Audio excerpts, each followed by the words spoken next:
Hello everyone, we will discuss about the risk attitude in the startup process.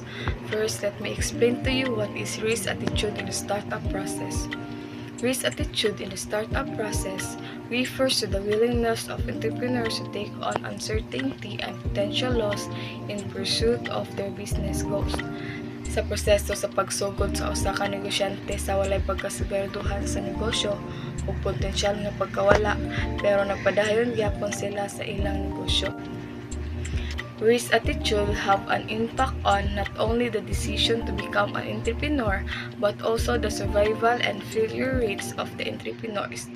Ang risk attitude na epekto dili lang sa desisyon sa usa ka negosyante, pero apil sad ang pag-survive o kapildihan sa usa ka negosyante.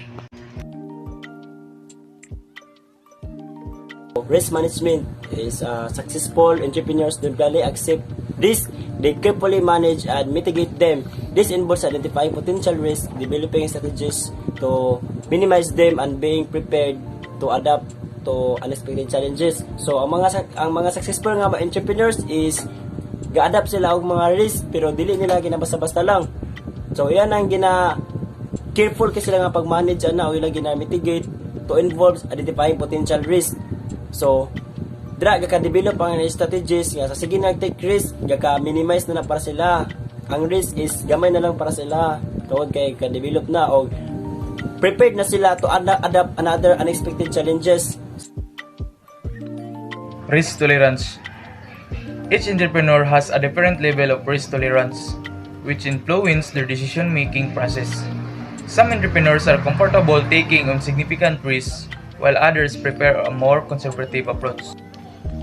Isang halimbawa ay ang isang entrepreneur na mas may mataas na antas ng kakayahan sa panganib na handang mag-invest sa mga bagong negosyo o teknolohiya na may malaking posibilidad na tagumpay, kahit na mayroong mataas na tansang mabigo ito. Sa kabilang banda, mayroong ibang entrepreneur na mas gustong mag-focus sa mga mapagkatiwalaang industriya o mga negosyo na mayroong mas mababang posibilidad ng pagkabigo, kahit na mas mabagal ang pag-unlad nito. So learning from failure. Failure is common in the startup world, but entrepreneurs with a positive attitude towards risk see it as a learning opportunity rather than a setback. They are more likely to persevere through challenges and adopt their strategies based on past experiences. So, entrepreneurs often have valuable lessons to share from their failures. Some common lessons include resilience. So, failure teaches entrepreneurs resilience, the ability to bounce back from setbacks and keep moving forward despite challenges. Second is the adaptability. Entrepreneurs learn to adapt their strategies and approaches based on the lessons learned from failures, improving their chances of success in the future. So the third one is the risk management. So risk management. Failure highlights the importance of managing risk effectively. Entrepreneurs learn to assess risk more accurately and implement risk mitigation strategies. And the last one is the persistence. So failure teaches entrepreneurs the value of persistence and perseverance. They learn not to give up easily and to keep pushing forward towards their goals. Risk perception refers to the people, attitudes, belief, and judgment and feelings toward risk. So, examine ani sa kanang business is how people understand risk and how this understanding influence decision making. So, for example, for this is bahin sa business, you need to risk the things nga kanang kailangan nimo nga mabawi na lang ang imong puhunan, bahalag wala na kayo'y kay ginansya tungod kay daghan kay kakakompetensya karon. So for sa ato karon kay daghan kay kompetensya tungod kay daghan kay kapangita og kanang pariya ay daghan kapangita og business, daghan kapangita nga mas maka-earn sila. Funding risk. Investors are also considered as an entrepreneur. So kabalo naman siguro ta nga ang isa kan investors is ga-consider siya as a entrepreneur kay ga-risk sila silang attitude when it comes to decide how to invest the product or some else nga kailangan i-invest.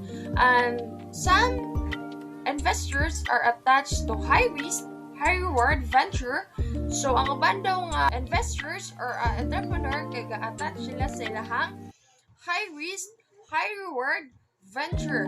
So, ang kuman po daw nga entrepreneur prefer sila sa more stable and more predictable investment. So, stable sila kung asa sila gusto mag-invest sa ilahang mga product. Risk attitude also influence an entrepreneur long-term vision for their startup. Ang risk attitude nag-influensya po sa negosyante sa pananaw sa pagsugod sa ilang negosyo.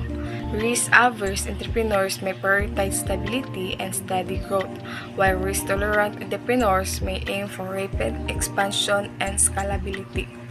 Ang mga negosyante nga likay sa peligro mahimong mag-una sa kaligon o kaligon sa paglago.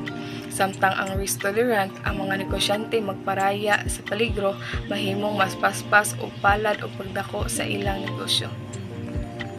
Innovation and risk. Risk-taking is often associated with innovation and interrupts entrepreneurs who are willing to take calculated risks are more likely to explore new ideas, products, and business models lead to innovation and potentially disruptive change in the market.